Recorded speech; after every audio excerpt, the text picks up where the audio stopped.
पूरे ब्रह्मांड में जुबान ही एक ऐसी चीज है जहां पर जहर और अमृत एक साथ रहते हैं।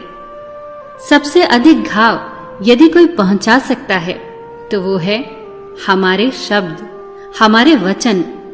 शब्द यदि चाहें तो अमृत बनकर आपको जीवन दान दे सकते हैं, या फिर घृणा का विष बनकर आपके जीवन को पीड़ादायी बना सकते हैं।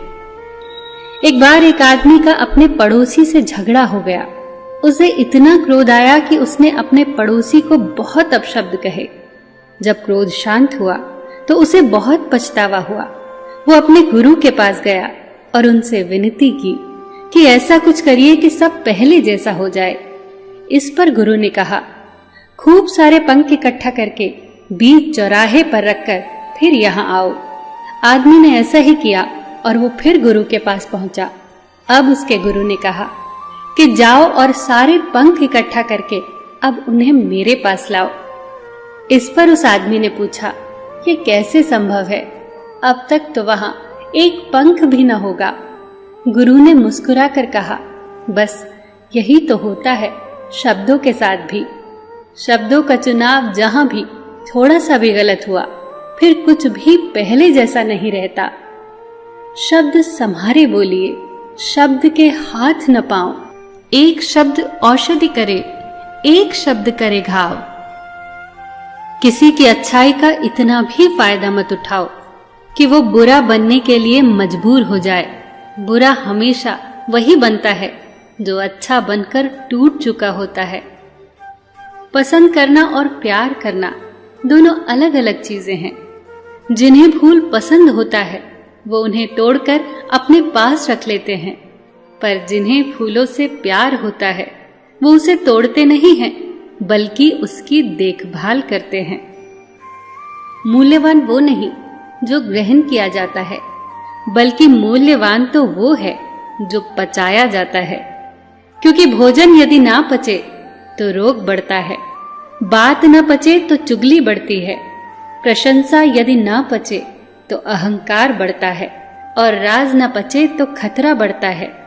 दुख न पचने पर निराशा बढ़ती है, और सुख न पचने पर पाप बढ़ता है। इसीलिए जो भी मिले उसे पचाना सीखिए। इसी में जीवन का सार है। खाली हाथ ही रह जाते हैं वो लोग जो दूसरों की खुशियां छीन लेते हैं।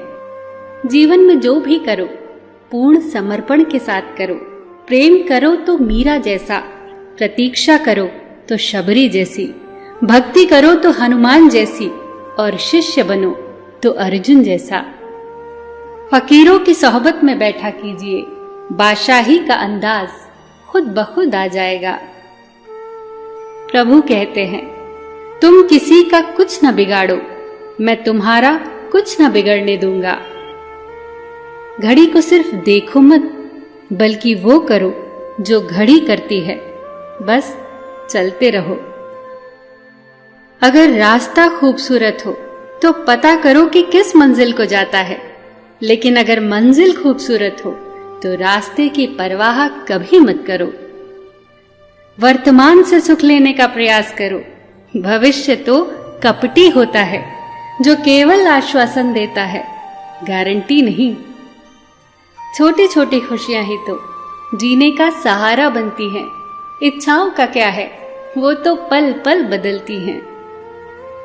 जीवन में दो लोगों का होना बहुत जरूरी है। एक कृष्ण का जो ना लड़े फिर भी जीत पक्की कर दे, दूसरा कर्ण का जो हार सामने हो फिर भी साथ न छोड़े। और ये अंतिम पंक्तियां आप सभी के लिए। दुआ मिले बड़ों से, साथ मिले अपनों से, खुशियां मिले जग से, रहमत मिले रब से, प्यार मिले सबसे, बस यही दुआ है रब से। सब खुश रहे आपसे और आप खुश रहें सबसे। सबका ख्याल रखना पर अपना भी ख्याल रखना। हमेशा मुस्कुराते रहना, कभी अपने लिए तो कभी अपनों के लिए।